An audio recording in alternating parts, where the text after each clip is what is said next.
2024 चुनाव का विजय पथ, उत्तर प्रदेश में नई शपथ। योगी कैबिनेट का विस्तार, किसकी शपथ इस बार?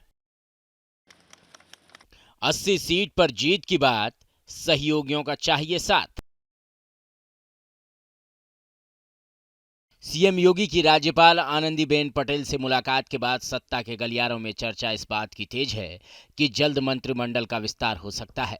मंत्री पद के लिए जिन नामों की चर्चा है उसमें सुहेलदेव भारतीय समाज पार्टी के अध्यक्ष ओम प्रकाश राजभर, समाजवादी पार्टी छोड़कर बीजेपी में आए दारा सिंह चौहान मंत्री बनाए जा सकते हैं। इसके अलावा आरएलडी से भी एक कैबिनेट मंत्री बनाए जाने की चर्चा है।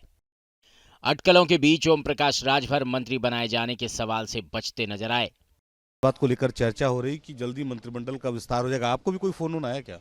नहीं, मुझे कोई जानकारी नहीं। लेकिन विपक्ष तो हरदम कर रहा है कि आप जो है मंत्री इन वेटिंग ही रह जाएंगे। वो अच्छी बात है। कम से कम विपक्ष को चिंता तो हमारी है ना, हमें तो उनकी चिंता ही नहीं है। कयास तो ये भी लग रहे हैं कि बीजेपी के 2 या 3 और भी विधायक मंत्री बनाए जाएंगे। शिशु नेतृत्व तो अपना समय के हिसाब से और परिस्थिति के हिसाब से अपना निर्णय लेंगे।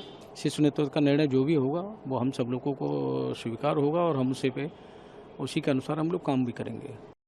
असलियत ये है कि लोकसभा चुनाव से पहले बीजेपी यूपी का जातीय समीकरण दुरुस्त करना चाहती है। इसलिए पूर्वांचल के राजभर वोटर्स को सेट करने के लिए ओम प्रकाश राजभर और अति पिछड़ी जातियों को वोटर्स को साधने के लिए दारा सिंह चौहान को मंत्री बनाया जाएगा। यूपी में राजभर आबादी 4% है, जबकि पूर्वांचल के 5 जिलों में यह आबादी करीब 15 से 17% है, जिनका 16 लोकसभा सीटों पर सीधा असर है। रणनीति है, लोकसभा चुनाव तो सर पर है। आखिरी सवाल आपसे, जीता जाएगा। आपको कितनी सीटें मिलेंगी? 80 सीट जीता जाएगा, हम एनडीए के साथ ही मिल करके सब लोग 80 जीतेंगे, खाता ना कोली। जहां तक दारा सिंह चौहान का सवाल है, वो पूर्वांचल के अति पिछड़े वोटर्स में अच्छी पकड़ रखते हैं। वो नोनिया बिरादरी से आते हैं। दारा सिंह घोसी उपचुनाव हार गए थे, लेकिन उसके बाद भी उन्हें एमएलसी बनाया गया। 2022 के विधानसभा चुनाव में राजभर और दारा सिंह चौहान समाजवादी पार्टी के साथ थे। तब बीजेपी को पूर्वांचल में बड़ा नुकसान हुआ था। तब आजमगढ़ जिले की 10 में से 10 विधानसभा सीटें बीजेपी हारी थी। गाजीपुर और कौशाम्बी में भी बीजेपी का खाता नहीं खुला था। बस्ती की 5 और मऊ की 4 सीटों में से सिर्फ एक सीट पर बीजेपी जीत पाई थी।